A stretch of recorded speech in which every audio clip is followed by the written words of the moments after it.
2024년 새해 첫날 아침입니다. 오늘 이 시간에도 하나님을 사모하여 기도의 자리에 나오신 모든 성도님들을 환영하고 축복합니다. 오늘부터 2주 동안은 새해를 맞이하여 저와 함께 온라인 특별 새벽 기도의 시간을 가지도록 하겠습니다. 이 시간 우리에게 주신 하나님의 말씀은 구약성경 신명기 1장 9절부터 18절까지 말씀입니다. 그때 내가 너희에게 말하여 이르기를 나는 홀로 너희의 짐을 질 수 없도다. 너희의 하나님 여호와께서 너희를 번성하게 하셨으므로 너희가 오늘날 하늘의 별같이 많거니와 너희 조상의 하나님 여호와께서 너희를 현재보다 1000배나 많게 하시며 너희에게 허락하신 것과 같이 너희에게 복 주시기를 원하노라. 그런즉 나 홀로 어찌 능히 너희의 괴로운 일과 너희의 힘겨운 일과 너희의 다투는 일을 담당할 수 있으랴. 너희의 각 지파에서 지혜와 지식이 있는 인정받는 자들을 택하라. 내가 그들을 세워 너희 수령을 삼으리라 한즉 너희가 내게 대답하여 이르기를 당신의 말씀대로 하는 것이 좋다 하기에 내가 너희 지파의 수령으로 지혜가 있고 인정받는 자들을 취하여 너희의 수령을 삼되 곧 각 지파를 따라 1000부장과 100부장과 50부장과 10부장과 조장을 삼고 내가 그때 너희의 재판장들에게 명하여 이르기를 너희가 너희의 형제 중에서 송사를 들을 때 쌍방간에 공정히 판결할 것이며 그들 중에 있는 타국인에게도 그리할 것이라. 재판은 하나님께 속한 것인즉 너희는 재판할 때 외모를 보지 말고 귀천을 차별 없이 듣고 사람의 낯을 두려워하지 말 것이며 스스로 결단하기 어려운 일이 있거든 내게로 돌리라. 내가 들으리라 하였고 내가 너희의 행할 모든 일을 그때 너희에게 다 명하였느니라. 아멘. 사랑하는 성도님, 2024년 새해가 밝았습니다. 어제 송구영신 예배에 이어 다시 한번 새해 인사를 나누고 싶습니다. 사랑하는 사김의 교회 모든 성도님, 그리고 온라인으로 이 설교를 듣고 있는 모든 성도님들, 새해 복 많이 받으십시오. 그리고 여러분의 삶과 가정에 주님 주시는 은혜와 사랑이 가득하기를 주님의 이름으로 축복합니다. 새해 가장 먼저 우리가 나눌 말씀은 신명기 말씀입니다. 사실 어제 송구영신 예배에서 우리는 이미 신명기의 시작 부분을 나누었죠. 그래서 본래 오늘 새벽 본문은 1장 1절부터 18절까지이지만 오늘은 9절부터 18절까지의 말씀을 묵상해 보도록 하겠습니다.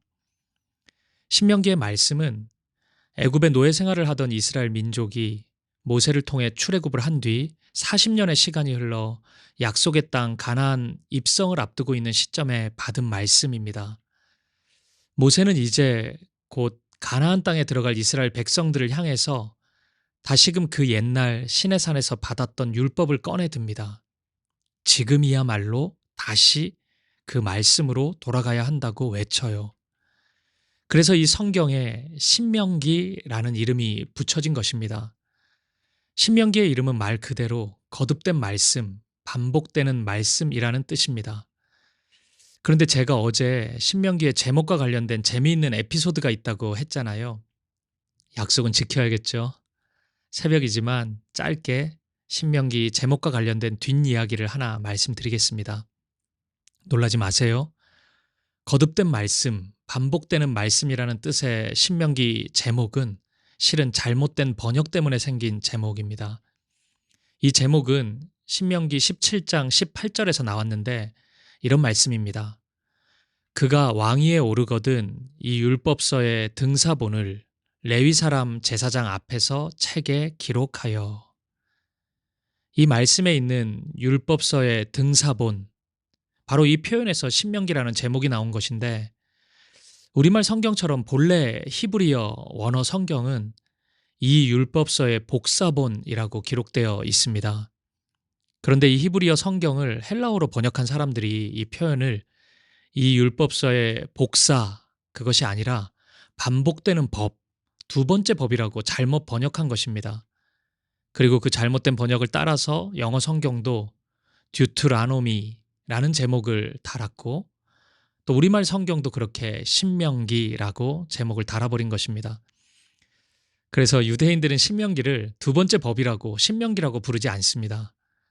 그들은 히브리어 그대로 엘레 하데 바림, 이것들은 말씀들이다, 이렇게 부릅니다. 또는 조금 줄여서 말씀들, 말씀들의 책, 이렇게 부릅니다. 그런데 여러분, 어찌 보면 잘못된 번역이긴 해도 두 번째 말씀이라는 제목도 맞는 것 같아요. 하나님께서는 이스라엘 백성에게 처음 시내산에서 말씀을 주셨었는데 이제는 모세의 설교를 통해서 다시 말씀을 해석해 주고 있기 때문입니다. 다시 주신 말씀, 이 신명기의 말씀을 통해 새해 첫 한 달을 하나님의 말씀의 능력으로 무장했으면 좋겠습니다. 하나님의 말씀으로 충만한 2024년 저와 여러분 되시기를 간절히 소망합니다. 이런 차원에서 신명기는 이 말씀을 듣는 시점이 매우 중요한 성경입니다. 그 옛날 주신 율법이지만 오늘 우리가 들어야 하는 말씀이기 때문입니다. 그래서인지 신명기는 오늘이라는 단어를 무려 244 차례나 사용하면서 말씀을 듣고 있는 바로 지금, 오늘, 말씀을 듣고 있는 바로 나, 우리를 강조하고 있습니다. 따라서 여러분, 모든 성경이 그렇겠지만 신명기야말로 오늘 2024년 저와 여러분에게 주신 말씀이라고 할 수 있는 것입니다. 오늘 본문은 공동체의 영적 지도자로서 모세가 감당했던 목양의 무거움을 소개하는 것으로 시작합니다. 본문 12절 말씀입니다.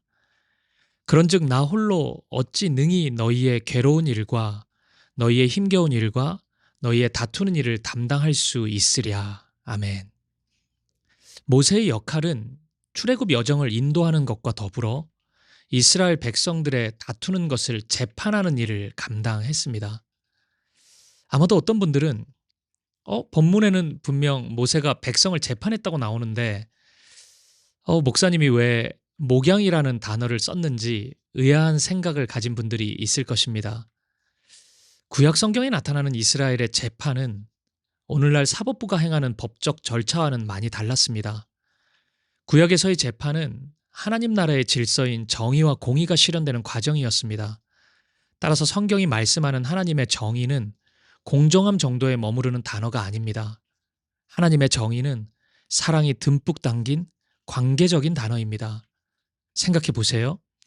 이스라엘 백성들이 사회적 신분이나 빈부, 성별, 나이에 관계없이 똑같이 하나님의 돌보심을 경험할 수 있으려면 절대로 차별이 있어서는 안 되겠죠.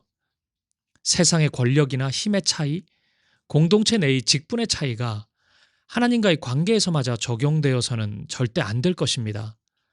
따라서 이스라엘에서 재판을 담당했던 모든 이들은 이 모든 힘의 역학관계를 고려해야만 했습니다. 어른과 아이가 같을 수 없고 강자와 약자가 같을 수 없기 때문입니다. 약한 자의 억울한 이야기를 더 세심하게 들어야 했고 그래야만 더 섬세하게 판결할 수 있었습니다. 따라서 판결을 내리는 것보다 더 중요한 것이 있었는데 그것은 듣는 일이었습니다.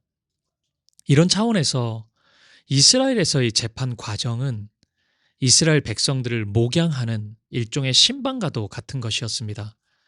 그들의 이야기를 들어주고 아픈 마음을 만져주고 하나님의 대안을 제시해주는 일이었기 때문입니다. 이 모든 일을 모세는 혼자 감당하고 있었던 것입니다. 이것은 아마도 정말 고된 사역이었을 것입니다. 그리고 이런 방식의 사역이 매일같이 이어진다면 천하의 모세라 하더라도 언제 쓰러져도 이상하지 않은 구조였습니다. 그래서 모세는 하나님께서 주신 지혜로 아름다운 결정을 하게 됩니다. 13절 말씀을 보시겠습니다. 너희의 각 지파에서 지혜와 지식이 있는 인정받는 자들을 택하라. 내가 그들을 세워 너희 수령을 삼으리라 한즉. 아멘. 이스라엘 백성들을 목양하는 그 일, 재판하는 그 일을 함께할 사람들을 세운 것입니다. 본문 15절 말씀에 의하면 그들은 1000부장, 100부장, 50부장, 10부장이었습니다. 물론 모세가 하면 다 좋죠. 다 하면 좋죠. 이스라엘 백성 입장에서도 10부장이나 50부장 만나서 신방 받는 것보다 모세 만나서 신방 받는 것이 훨씬 좋았을 것입니다. 제가 이스라엘 백성이었어도 모세가 해달라고 부탁했을 것 같습니다. 하지만 이런 식으로 사역이 지속되면 모세는 결국 번아웃, 탈진이 일어나고 말 것입니다. 가나안 땅으로 가기도 전에 먼저 지쳐 쓰러지고 말 것입니다.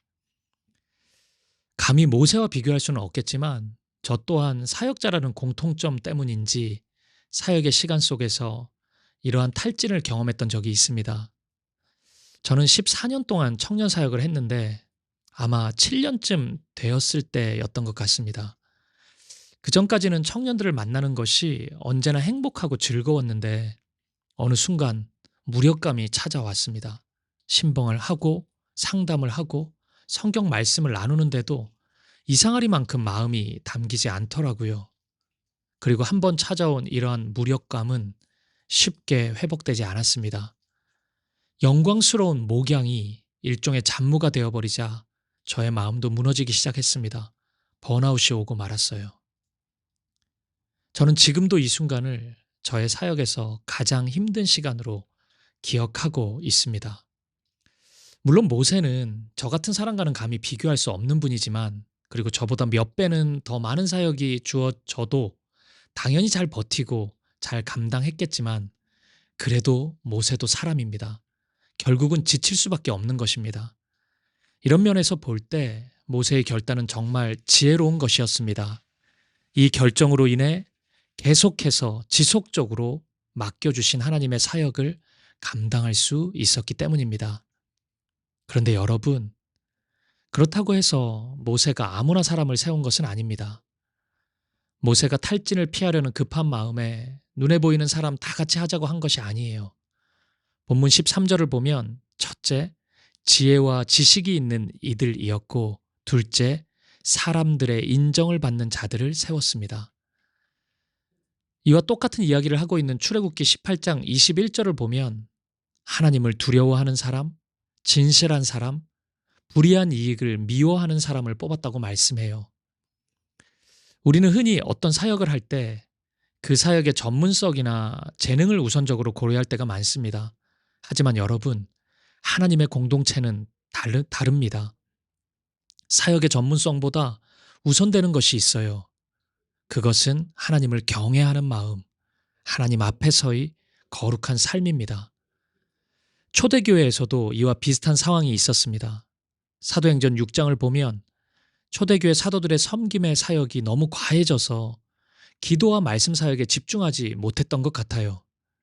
그래서 기도와 말씀에 힘쓰기 위해서 사도들을 대신해서 공동체의 섬김 사역을 감당할 7 집사를 선발합니다. 누구를 뽑았을까요?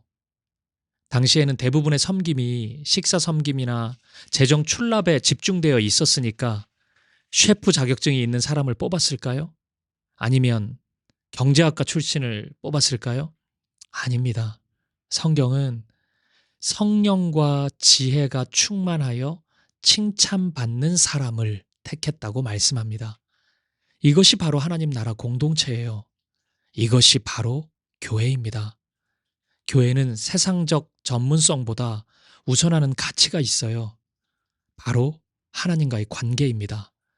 교회의 섬김은 언제나 하나님과 가까운 사람이 담당해야 하는 것입니다. 찬양 대원은 누가 할까요? 노래 제일 잘하는 사람 1등부터 30등까지 뽑아서 찬양대 하는 것이 아닙니다. 하나님을 경외하는 사람이 하는 것입니다. 그럼 식당 봉사는 누가 해요? 백종원 장로님이 돈가스 만들고 김수미 권사님이 간장게장 담그는 것이 아닙니다.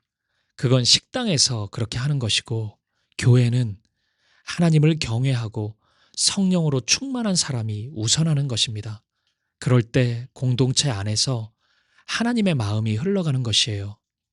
사랑하는 여러분, 하나님 나라의 공동체에는, 교회에는 세상과 전혀 다른 질서가 흐르고 있다는 것을 기억하십시오. 교회에서 세상적인 성공이나 부와 명예, 세상의 전문성을 자랑하지 마십시오. 반대로 그것 없다고 주눅들지도 마십시오. 하나님을 경외하는 마음, 하나님을 사랑하는 마음, 오직 말씀대로 살아가려는 정직한 마음, 교회를 내 몸과 같이 사랑하는 마음, 그것만 있으면 되는 것입니다. 말씀을 마무리하겠습니다. 사랑하는 여러분, 오늘 새해 첫날 이것을 기억하십시오. 우리는 이 세상에서 혼자가 아닙니다. 하나님은 우리가 혼자 이 세상을 걸어가도록 하지 않으셨습니다. 인생의 길을 함께 걸어갈 믿음의 동역자들을 허락해 주셨습니다. 우리 사김의 교회가 그 선물입니다. 저는 사김의 교회 성도들이 없었다면 지난 2023년을 믿음으로 걸어오지 못했을 것 같습니다. 기도해 주시는 분들, 격려와 힘을 주시는 분들 덕분에 믿음의 길을 걸어올 수 있었습니다. 사랑하는 여러분, 하나님께서 허락해 주신 여러분의 동역자들을 사랑하십시오. 교회 공동체의 지체들을 사랑하십시오. 다락방 식구들을, GBS 형제 자매들을 사랑하십시오. 그들을 통해 말씀하시고 일하시는 하나님을 인정하십시오. 그들과 함께 하려고, 그들과 하나 되려고 언제나 애쓰십시오. 더불어 교회의 지체들뿐 아니라 여러분의 가족들을 기억하십시오. 우리의 가족 공동체는 하나님 나라를 보여주는 또 다른 소중한 선물입니다. 가족들 또한 동역자인 것입니다. 따라서 가족들을 인정하고 사랑해야 합니다. 지금 당장은 믿음이 없고 소망이 없어 보이는 가족들이라 하더라도 꿈을 꾸십시오. 믿음 안에서 바라보면 모두가 잠재적인 동역자들입니다. 기도하면서 가족들과 함께 동역하는 꿈과 환상을 보는 2024년의 새 아침이 되었으면 좋겠습니다. 멋진 문구 하나 읽어드리고 오늘 말씀을 마무리하고 싶습니다. 꽃 한 송이 핀다고 봄인가요? 다 함께 피어야 봄이지요. 혼자가 아니라 함께, 분리가 아니라 하나 되어 하나님 나라를 이루어가는 저와 여러분, 우리 사김의 교회 되기를 주님의 이름으로 간절히 축복합니다. 기도하시겠습니다. 존귀하신 아버지 하나님, 나 홀로 믿음의 길을 걷지 않도록 동역자를 보내주셔서 감사합니다. 교회의 지체들이 바로 그 선물임을 고백합니다. 나 혼자 할 수 있다는 교만을 버리고 함께 이루어가는 하나님 나라의 선한 질서를 배우게 하옵소서. 혹시 외롭게 믿음의 싸움을 싸우고 있는 지체들이 있다면 그를 홀로 두지 않게 하시고 함께 아픔과 고통을 나누는 우리가 되게 하옵소서. 더불어 우리의 가족들 또한 믿음의 동역자로 허락된 선물임을 확인합니다. 지금은 비록 믿음이 없고 예배의 자리에서 멀리 있다 할지라도 온 가족이 함께 하나님을 예배하고 하나님 나라를 소망하는 그 시간을 꿈꿉니다. 그 날을 속히 이루어 주옵소서. 나 혼자가 아닌 교회로서 우리를 부르신 예수 그리스도 이름으로 기도합니다. 아멘. 이어서 여러분 개인의 기도 제목을 놓고 우리 사김의 교회를 위해 그리고 민족과 열방 가운데 하나님 나라가 임하도록 함께 기도하며 나아가겠습니다. 기도하시겠습니다.